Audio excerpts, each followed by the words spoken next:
From the studios of Farm Journal Broadcast, this is AgDay.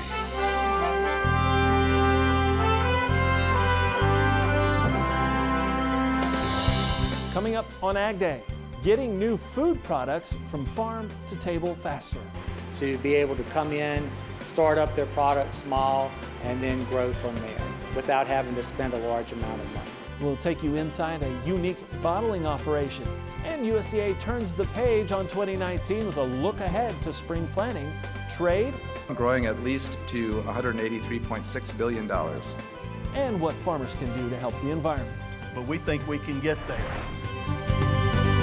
Good morning, I'm Clinton Griffiths. What will farmers be planting this spring? USDA forecasters releasing their estimates. Let's dive right into the numbers.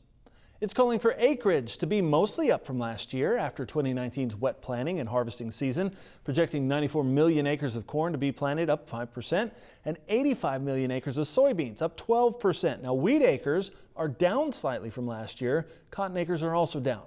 But what about all those acres that didn't get planted last year? Well, USDA is expecting them to be planted to corn and soybeans.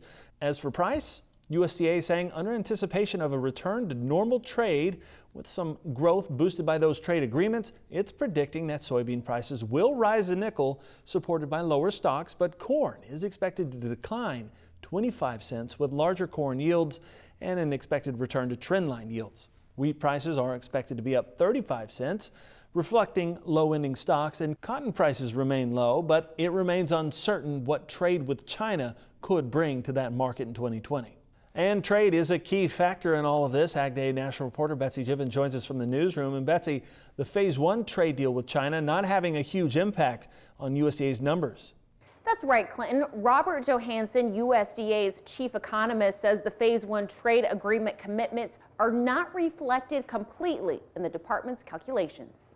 Here's what that means. While China is touched on in the report, Johansson's outlook is not showing a big rise in Chinese imports due to the Phase 1 trade agreement. Johansson highlighting repeatedly how there's trade uncertainty. China, we're forecasting right now at $14 billion for fiscal 2020, up from $10 billion last year.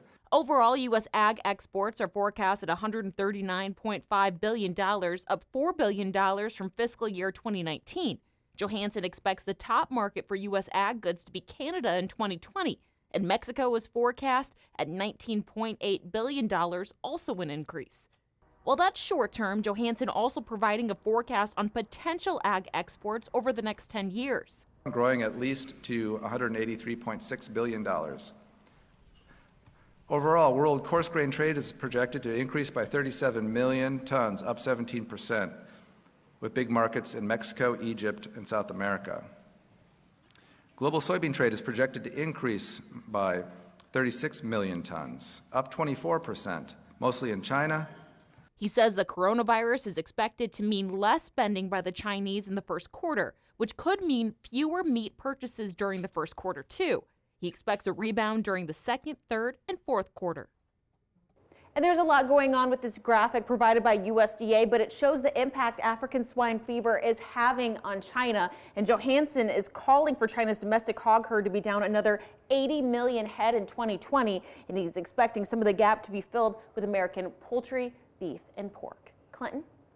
All right, thanks, Betsy. More USDA forecasted numbers now. Despite record levels of beef production, steer prices are expected to be virtually unchanged this year, but slightly up. Strong demand for pork, both here at home and around the world, is expected to support increased hog prices. Milk prices are expected to strengthen slightly this year as well.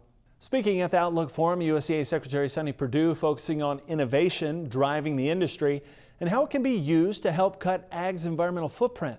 The initiative included goals such as a 50% reduction in food waste by 2030, a 30% cut in fertilizer runoff by 2050, and an overall net reduction in carbon emissions by 2050 without regulatory overreach.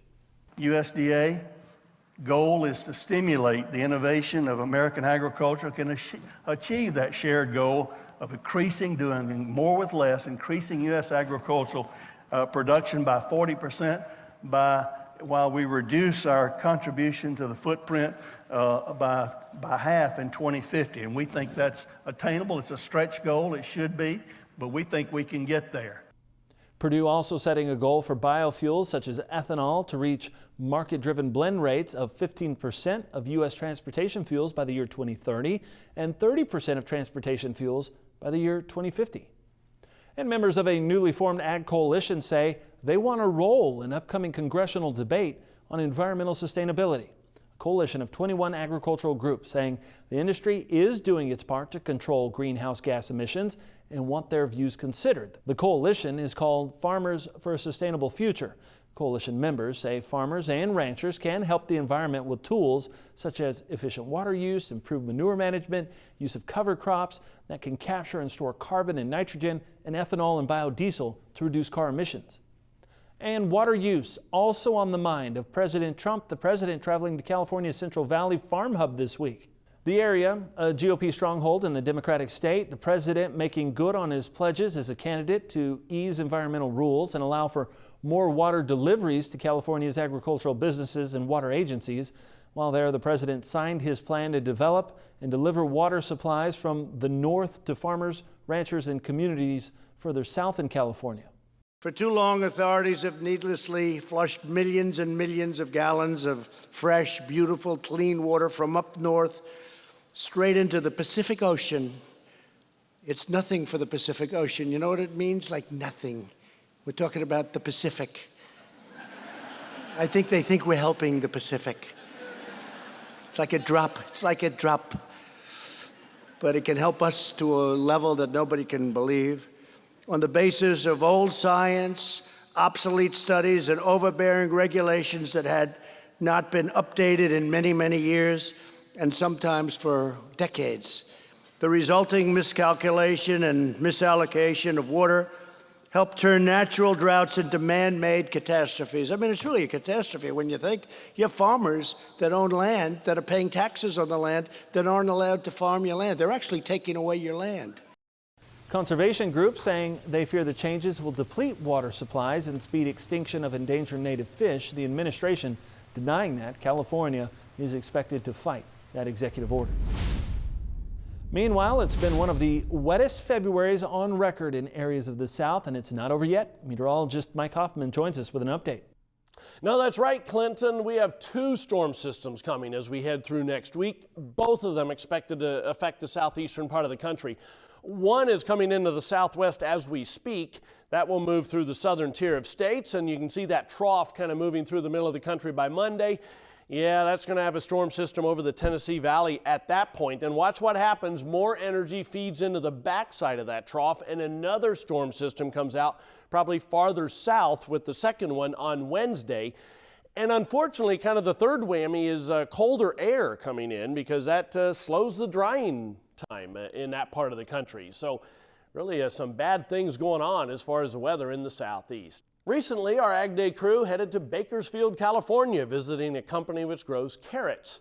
You can see the progress with some of the crop poking out of the ground already. California growers, however, are having some water problems. The U.S. Drought Monitor saying California's drought is increasing from the prior week. Nearly 60% of the state is now considered abnormally dry.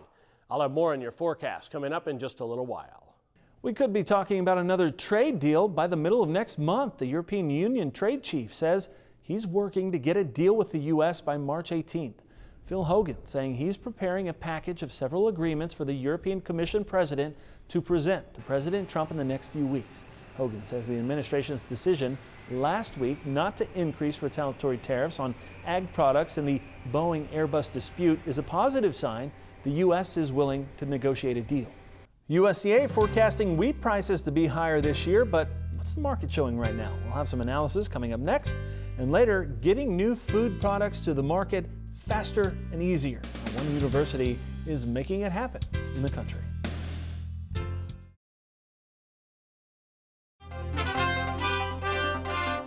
A new rural Main Street index is out, and the February survey shows the overall index remained above growth neutral, but declined a bit from January and now stands at 51.6, down from 55.9 in January. The signing of the U.S.-Mexico-Canada agreement and the Phase 1 deal with China boosting the monthly economic confidence index to a 7-year high. Due to weak farm income, more than 40% of bankers reported their banks had restructured loans, while just over 3% indicate their banks had rejected a higher percentage of farmland loans. Borrowing by farmers remained weak in February.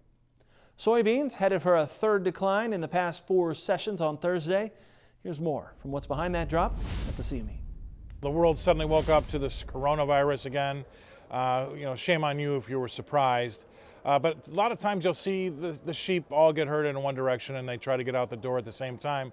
That happened in the equity markets earlier today. But everything kind of slid off from that because of this demand destruction, what's going to be happening to our growth here. So we do have some things to shoot for on the technical side, both in new crop beans and in the front month beans. Those will be something they're going to have to keep an eye on, but we're going to have to get through these demand destruction stories like we continue to hear about what our GDP is going to do if China's GDP is off a lot and what that's going to do to the way we eat and the way we drink and all that. So that's going to be something that's going to have to permeate through the markets.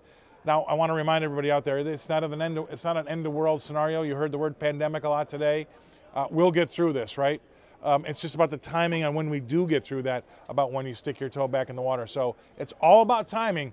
It's not about the end of the world. Bob Utterback Marketing, our guest today. Bob, let's talk about this wheat market. It has been, I guess, one of the more dynamic markets in the last 6 months to watch. Right. And what's driving that? Well, we didn't get the acres harvested in the winter wheat areas that we thought. Right. And then we've had some global production problems, supply problems. And then there's been the hope that China would buy some wheat in the trade deal. And all three of those factors have supported wheat more than we thought. And we just here this week and now have started to really see some real strong, I think, short covering, some speculative buying because the crop conditions are maybe not as good, and we've seen a short-term bounce. I don't think you want to get carried away with your optimism because too strong of a bounce could then cause some guys in the spring wheat areas. But I'm hearing a lot of stories about the wet conditions in the Dakotas. I don't know if they might have to plant wheat because they can't plant the corn and beans, so we got to watch yourself getting too optimistic. But I think short-term wheat has got a positive mode. I'd be on the lookout if you can get July 2021 into that $6 to $6.25 level. I'd be planting some long-term structural positions. Wheat being double crop could be a very good long-term game plan for 21. Yeah. But for this year, I think it's going to be tough to get wheat back to $6. But I would be right today, I'd hold off, but be ready to pull a trigger and have some targets above the market. Get ready.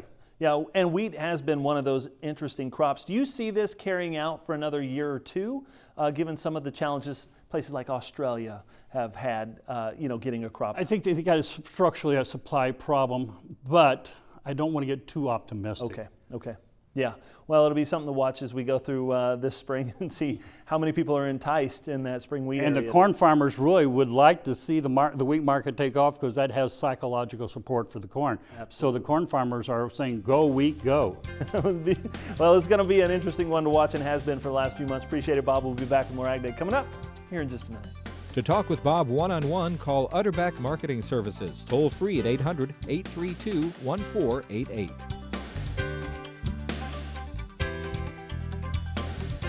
Join Andrew McCrae for Farming the Countryside, a farmer-focused podcast all about production agriculture. Brought to you by Pivot Bio Proven, the nitrogen-producing microbes that stay put, whether or not. Visit pivotbio.com.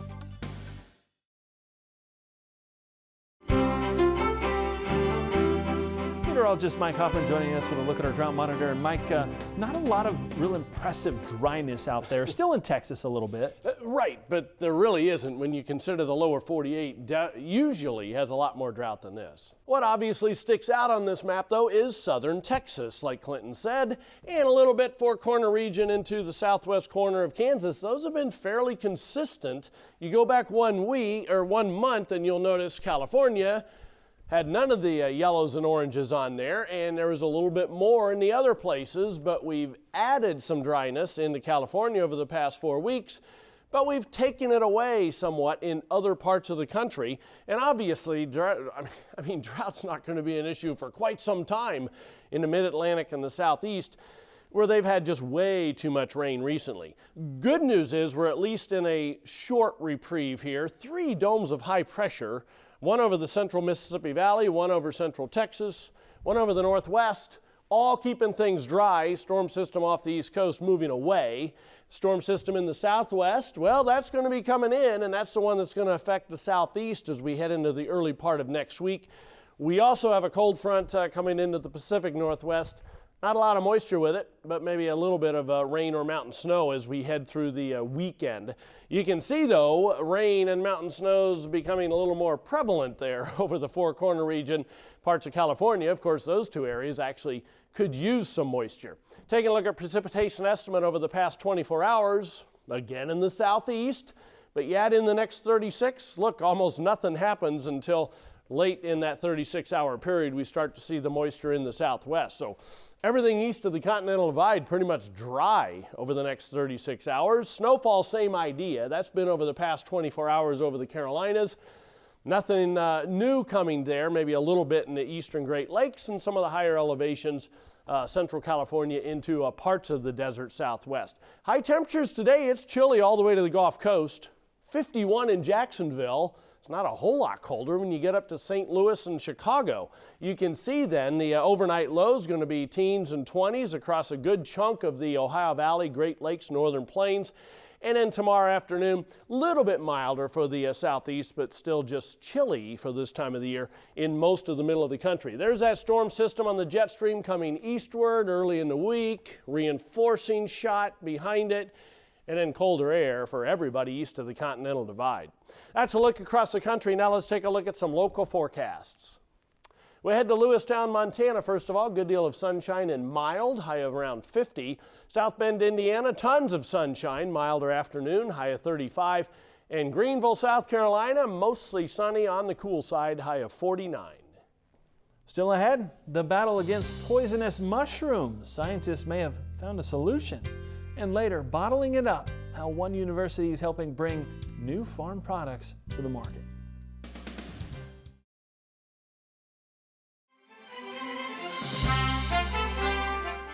Another company is ending its use of ractopamine in its pork supply. Hormel Foods says it will cut the feed additive out of its supplies starting April 1st. Hormel joining Tyson Foods and JBS USA in phasing it out. Meat packers hoping to tap into the booming demand for protein in China, where pork raised with ractopamine is banned. Toxic mushrooms cause more than 100 deaths a year around the world. Now scientists think they've found a way to detect the deadliest of mushroom poisons within minutes. A new portable test can identify the presence of as little as 10 parts per billion of one class of mushroom toxin. It only takes about 10 minutes to do the test, and the sample size can be as small as a grain of rice. Researchers at the Agricultural Research Service say the test can be used by mushroom hunters to prevent eating poisonous mushrooms and to diagnose someone who may have eaten one to get effective treatment. They say the test also works on dogs. Have a great idea for a food product, but how do you get it to the market? One university's come up with a unique idea. We'll take you to the production line next.